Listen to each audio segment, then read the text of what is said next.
Happy morning to all. My name is Akbar.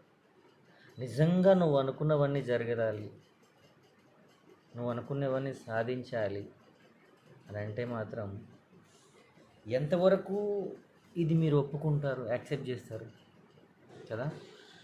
కానీ కొన్ని చాలామంది తక్కువ మంది సక్సెస్ అవుతున్నారు, ఎక్కువ మంది ఫెయిల్యూర్గా మిగిలిపోతున్నారు. అసలు ఎక్కడ లోపం జరుగుతుందో కూడా అర్థం అవ్వట్లేదు.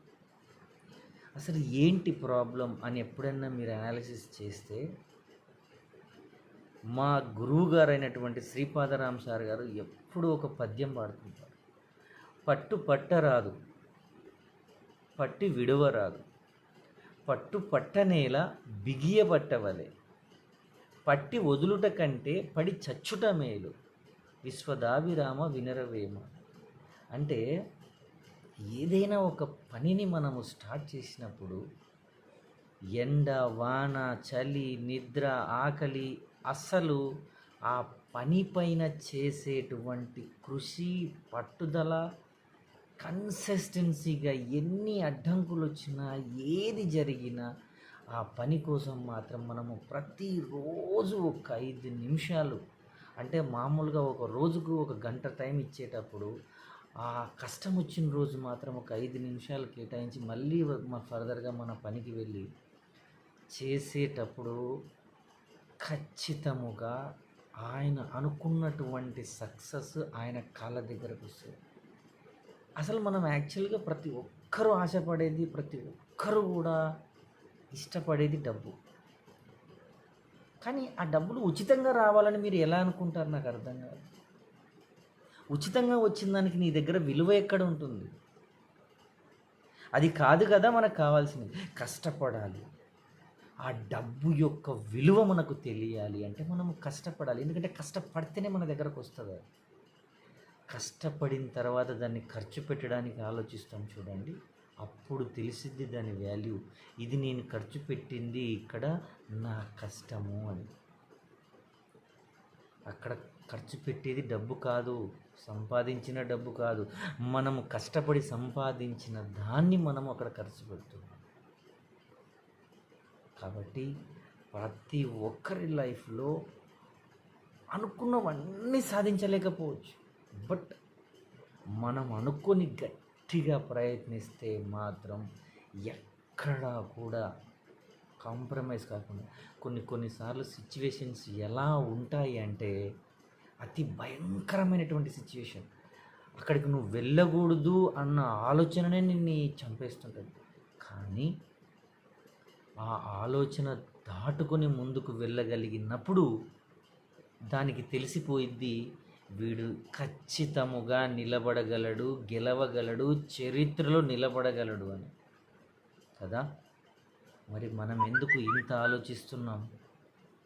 అసలు లైఫ్ అంటే ఎంతమంది దాన్ని సీరియస్గా తీసుకుంటున్నారు, ఎంతమంది లూజ్గా తీసుకుంటున్నారు?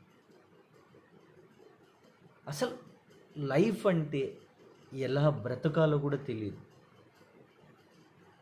బాధ్యత కలిగి ఉండండి. ప్రతి పని పట్ల టైం సెన్స్ని కలిగి ఉండండి. ప్రతి మాట పట్ల నమ్మకాన్ని కలిగి ఉండండి. మనము చేసే పని ఏ టైంకి అయితే రమ్మని పిలుస్తారో ఆ టైం కంటే బిఫోర్ 5 నిమిషాలు ఉండండి. నష్టం జరుగుతుందా? నువ్వు ఎర్లీగా చేసుకొని ఈ పని. ఎన్టీ రామారావు అంటే మన సీనియర్, మన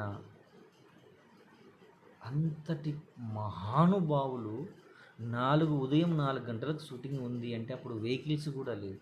అతనే 3 గంటలకు లేచి స్నానం చేసి నడుచుకుంటూ వెళ్ళి బిఫోర్ 5 మినిట్స్ ఉండేవాళ్ళు. అందుకేనండి వాళ్ళు అంత పెద్ద గొప్ప వాళ్ళు అయ్యారు.